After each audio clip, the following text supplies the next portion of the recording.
Você sempre foi fisicamente, nunca foi uma pessoa tão privilegiada, sempre foi o mesmo peso, franzino, que você via que você tinha que fazer alguns ajustes por você mesmo, uma coisa muito de intuição sua. Conta um pouco para a gente sobre essa guarda icônica sua, o quanto que tem da sua genialidade, coisas que são intuitivas, que você mesmo foi adaptando aos poucos.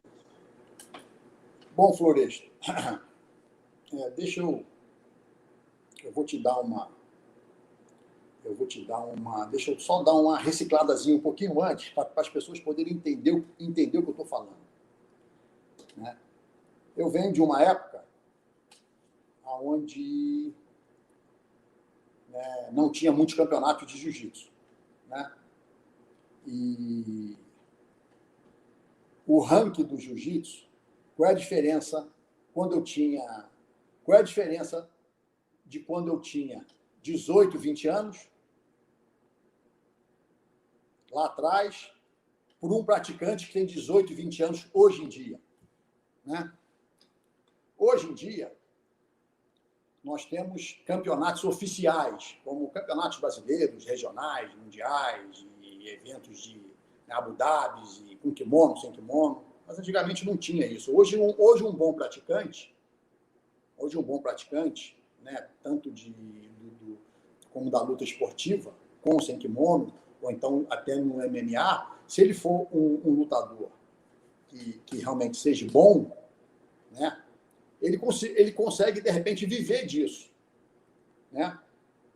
Não todos. Muitos vivem apertado, porque, às vezes, esses eventos não pagam bem, tudo, exploram muito. Eu acho que os lutadores são muito explorados.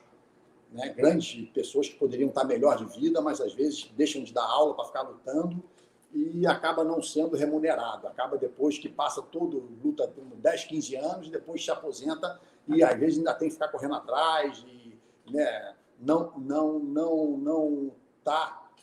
tem um respaldo financeiro que deveria ter pelo que ele se propôs a fazer ali. Mas, realmente, a pessoa que for lutar em grandes eventos e realmente tiver uma pessoa que tenha um sucesso muito grande, ele vai fazer um pezinho de meia dele para, quando ele ficar mais velho, ele poder, né, ter uma velhice mais tranquila, tal, né? Mas, voltando aqui à minha época, quando eu tinha 20 anos, e para uma pessoa de 20 anos hoje em dia, na minha época, tinha 1 ou 2 campeonatos por ano.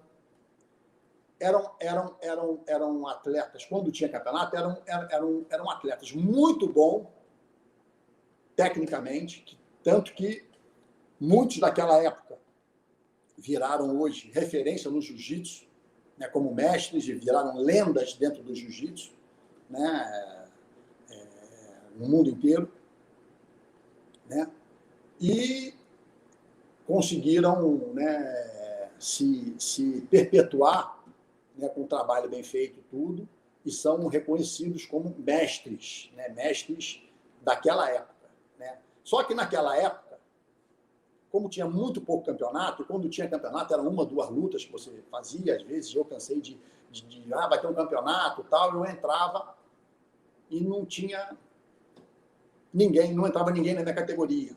Aí ia ter outro no final do ano, entrava tinha uma luta só, ou 2 para fazer.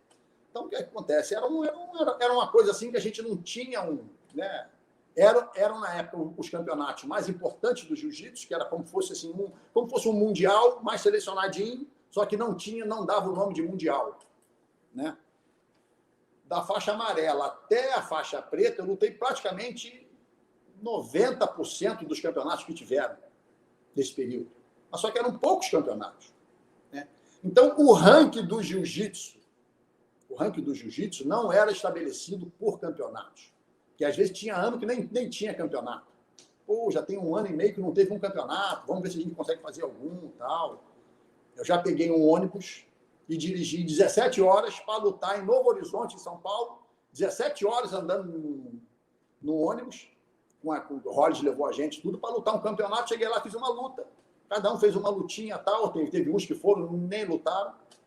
Né? O Hollis pegou a galera dos alunos dele e alguns alunos do Cássio, fez lá né, pegou os melhorzinhos e botou dentro do ônibus, encheu o ônibus e fomos lutar lá. Chegamos lá e ganhamos tudo, porque a diferença do jiu-jitsu, que estava no Rio de Janeiro para os outros estados era uma coisa assim absurda. Não tinha condição, né?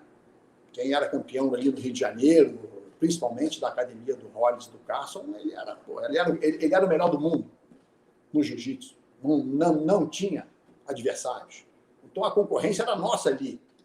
Era ali no Rio de Janeiro que era a concorrência, era o ranking do jiu-jitsu. Então, era muito comum uma pessoa visitar a outra dentro das academias, né?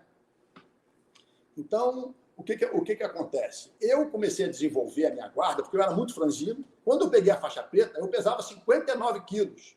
Quando eu ganhei minha faixa preta, o meu peso era 59 quilos. Eu era um cisco. Eu era pele, nervo e osso. Eu não era um cara musculoso, mas eu tinha os tendões fortes. Eu tinha força também, física, né? Assim, era um atleta, né?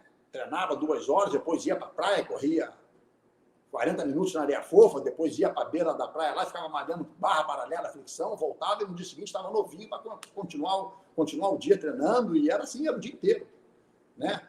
Então a gente tinha muita energia, né? Se alimentava bem, dormia bem e achava que, fim de semana, quando eu ia para... vamos passar o feriado em Búzios, lona, kimono, e levava e estendia na praia, ou então na grama da casa de um amigo meu. A gente ia para... A gente não podia ficar 1 dia ou 2 sem treinar. A gente achava que se ficasse 3 dias sem treinar, que desaprendia tudo. Então a gente foi incentivado a fazer isso, para continuar a evolução. Então, deixa eu só dar uma rápida. Eu não gosto muito de ficar falando isso, porque muitas vezes as pessoas vão querer dizer que eu sou metido, tudo. Mas tirando meu pai, tirando meu tio Hélio, tirando o Rollins e o Rickson, que foram os meus 4 professores principais. Claro que nessa época a gente sempre aprende com os outros irmãos mais velhos também, tudo, sempre tem alguma coisinha que a gente ainda, quando é garoto, com 14, 15, 16, a gente sempre aprende, entendeu? Então a família, eu aprendi com a família inteira, com todos os mais velhos que davam acesso, inclusive com o Carson também, quando era tudo. Mas